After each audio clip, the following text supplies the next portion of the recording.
Bienvenue sur Work in Process, le podcast dédié aux entrepreneurs qui veulent bosser moins mais mieux en ayant une croissance pérenne. Alors, si vous voulez allier croissance et sérénité, performance et flexibilité, abonnez-vous. Ce podcast va devenir votre outil préféré. Je suis Marine Aubaré, business designer. Ma passion ? Décortiquer vos problèmes et vous proposer des solutions innovantes et performantes. Bienvenue dans l'aventure. Bonjour à tous et bienvenue dans un nouvel épisode de Work in Process. Aujourd'hui, c'est un épisode spécial puisque c'est le numéro 50. Ça y est, c'est le premier milestone du podcast et je suis très heureuse de pouvoir le fêter avec vous aujourd'hui. Alors, les plus assidus l'auront peut-être remarqué, au niveau de ma communication, ces derniers temps, elle s'est pas mal ralentie. Et je me suis dit, quoi de mieux que garder ce 50e épisode pour faire le point, vous et moi, parler à cœur ouvert de ce qu'implique réellement la création de contenu, en positif et parfois un petit peu moins positif. J'espère que ce format, discussion à cœur ouvert, vous plaira. Et surtout, si vous voulez me donner votre avis sur le sujet, venez me rejoindre sur LinkedIn. J'adore lire vos retours. D'ailleurs, j'en ai reçu un il n'y a pas longtemps. Il faut absolument que je vous le lise. Ce commentaire, c'est Franck Lise qui l'a posé le 21 avril 2023. Et voilà ce qu'il m'a dit. Marine, t'es géniale avec ton podcast Work in Process. Depuis que je t'écoute, j'ai chopé plein de tips de ouf pour optimiser des process comme jamais.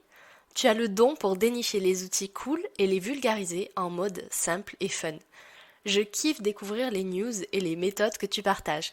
Bref, si tu veux booster ta productivité et devenir un ou une ninja du boulot, go écouter Work in Process. C'est frais, fun et ça déborde d'innovation. Écoute, merci beaucoup Franck Lise, ça me touche énormément d'avoir ce genre de retour.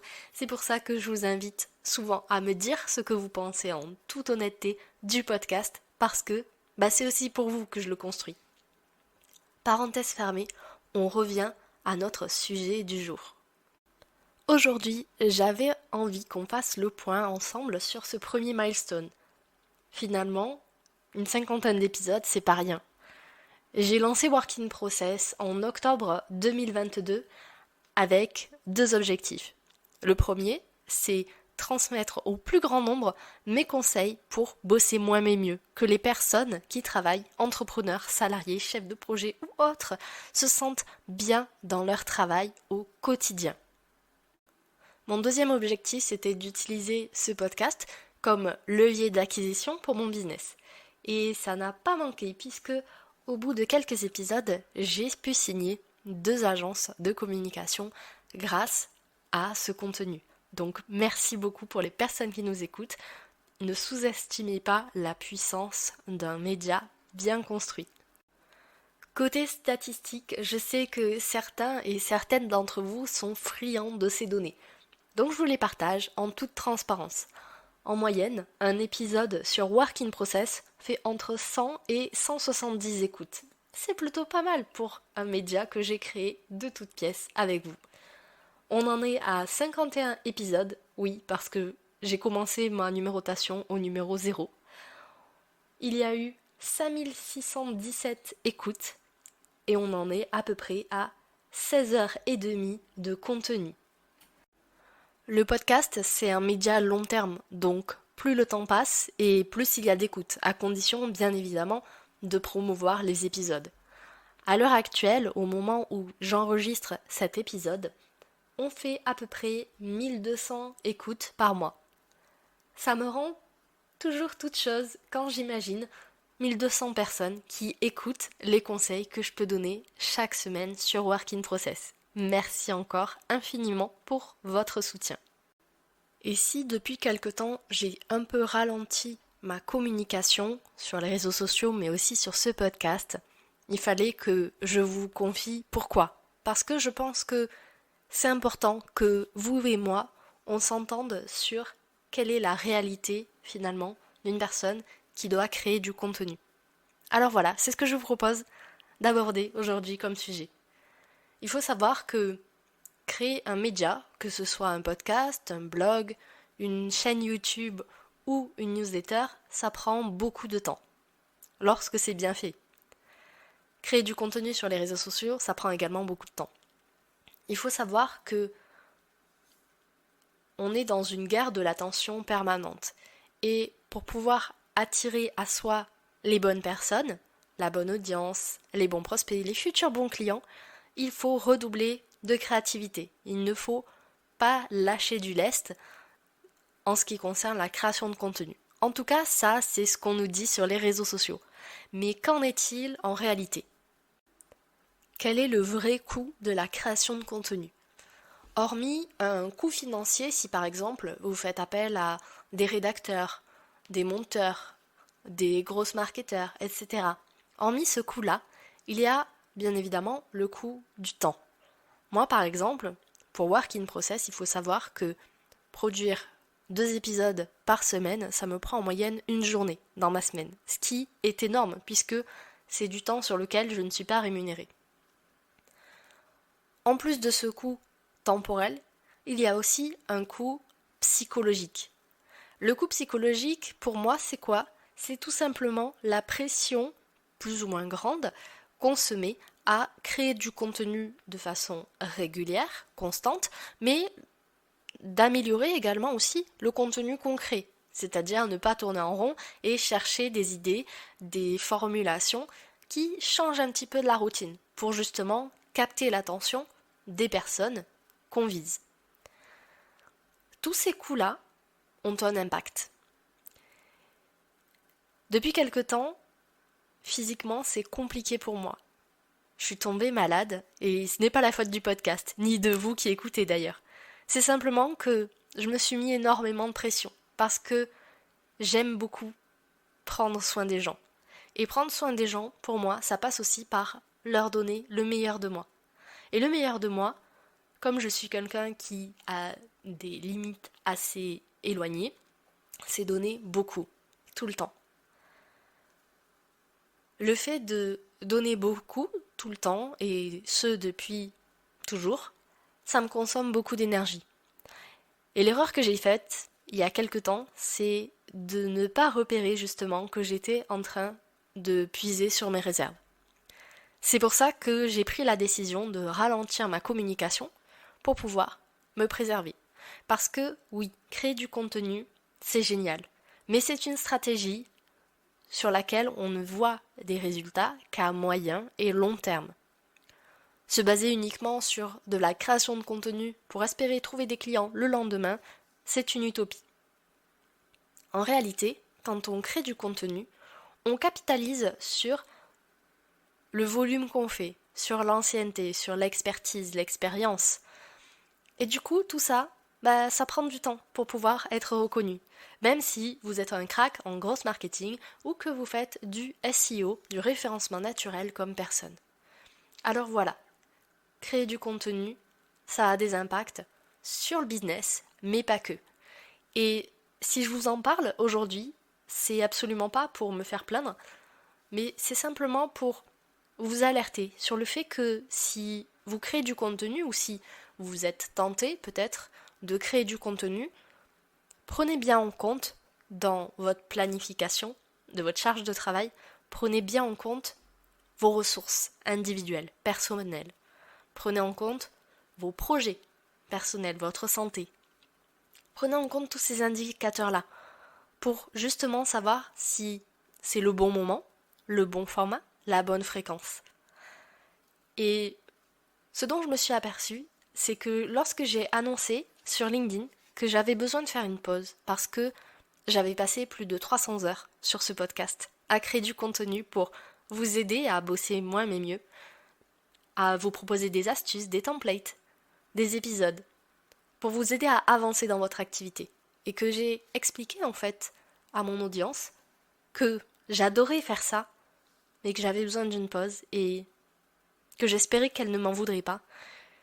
Je crois que à ce moment-là, je n'ai jamais reçu autant d'amour et de compréhension et d'empathie que sur ce moment-là. Et je dois vous avouer autre chose, j'avais très peur d'arrêter ma production de contenu. Parce que oui, c'est un peu comme une sorte d'addiction. Quand on crée du contenu, au début, c'est difficile.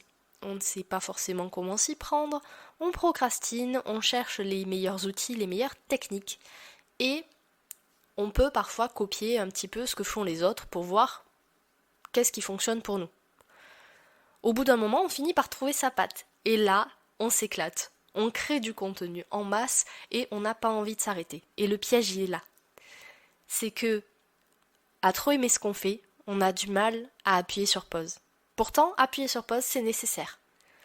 Parce que, de mon côté en tout cas, ça m'a permis de poser des réflexions sur ce que j'ai envie de proposer dans ce podcast. Ça m'a permis aussi de réfléchir au tournant que j'ai envie de donner à mon business. Mais ça, on en parlera peut-être une autre fois. Ça m'a permis de réfléchir aussi à moi, en tant qu'individu. À réfléchir à mes projets de vie, à certaines problématiques que j'avais mises aussi sous le tapis. Appuyer sur pause, c'est indispensable. Et la peur que j'avais en appuyant sur pause dans ma création de contenu, c'était que mon business allait s'effondrer. Que tous les efforts que j'avais faits jusqu'à présent allaient être réduits à néant parce que j'avais eu l'audace de demander un petit peu de repos, de vouloir me reposer. Si je vous raconte tout ça, c'est pour vous rassurer. Souvent, quand on a peur, on a plus peur de la peur elle-même que de ce qui peut réellement se passer. La peur, c'est un outil qui va amplifier finalement ce qui se passe dans notre imagination. Mais c'est pas parce qu'on l'imagine que c'est la réalité. Pourtant, le cerveau, lui, a du mal à faire la différence. Qu'est-ce qui s'est passé concrètement quand j'ai appuyé sur pause ? Déjà, comme je vous l'ai dit, j'ai reçu une vague d'amour. Une vague d'amour, d'empathie, de compréhension et de messages de soutien de la part des personnes qui me sont plus ou moins proches sur LinkedIn et sur les réseaux sociaux. Et ça, déjà, c'était cool. Ça m'a enlevé un poids de me dire je lâche ces personnes. Finalement, je ne les ai pas du tout lâchées, puisqu'il y en a beaucoup qui m'ont dit Marine, ça tombe bien puisque j'ai 10 épisodes de retard avec toi, ça va me laisser le temps de pouvoir les écouter et de revenir à jour en même temps que toi. Le deuxième constat que j'ai remarqué, c'est que ça n'a pas du tout flingué mon activité. Au contraire. Je communique très peu sur LinkedIn en ce moment et très peu également sur mon podcast. Pourtant, mon nombre d'écoutes n'a pas changé. Et ça, c'est un soulagement parce que je me mettais énormément la pression pour produire toujours plus, en quantité, à fréquence régulière. Avec cet exercice, cette expérience, je me rends compte que je peux produire du contenu et que les bonnes personnes seront toujours là à écouter les épisodes. Vous en faites partie d'ailleurs. Du coup, cet épisode, il est là pour ça, pour fêter ensemble ce premier milestone de Work in Process, pour vous rassurer sur le fait que ce podcast va continuer encore un bon petit moment. Je vise au moins 2, 3 ou 4 milestones avec vous. Donc vous allez m'écouter un bon moment. Je voulais aussi, à travers cet épisode, vous rassurer. Vous expliquer quel est le vrai coût de l'inbound marketing. Parce que j'ai l'impression, en tout cas, sur les réseaux sociaux, qu'on en parle très peu. Tout le monde encense la création de contenu comme si c'était une solution miracle. Alors qu'en réalité, c'est une solution qui est très cool, mais qui est aussi très coûteuse. Et sur laquelle on ne perçoit pas forcément les résultats à court terme. Et ça, il faut en être conscient, surtout si on est par exemple dans une situation d'urgence où on a besoin de clients. Et dans ce cas, peut-être que d'autres méthodes couplées à la création de contenu vous permettront d'avoir des résultats à court terme. Alors voilà, c'était un épisode pas du tout préparé, mais qui me tenait à cœur. J'espère que vous êtes aussi contents que moi de fêter ce premier milestone. Pour la suite de l'évolution de Work in Process, je vais poursuivre mes réflexions pendant quelques temps. Mais promis, je reviens vers vous pour vous demander votre avis, puisque on est une communauté, on avance ensemble, et ensemble on va changer les codes du monde du travail. Alors, suivez bien la page entreprise LinkedIn Work in Process. Il y aura probablement des actus qui vont arriver dans les prochains jours, dans les prochaines semaine. Et encore une fois, je me répète, mais c'est important. Merci du fond du cœur d'écouter ces épisodes, d'être là chaque semaine avec moi, avec nous tous, pour pouvoir participer au changement collectif dans le monde du travail. À très vite. Voilà, cet épisode est maintenant terminé. Merci pour votre écoute. Je vous souhaite à tous une belle journée, soirée et à très bientôt dans le podcast. Bye. Cet épisode t'a plu ? Tu peux le partager en me taguant ou lui laisser 5 étoiles sur Apple Podcast. Encore merci pour ton écoute, à très vite.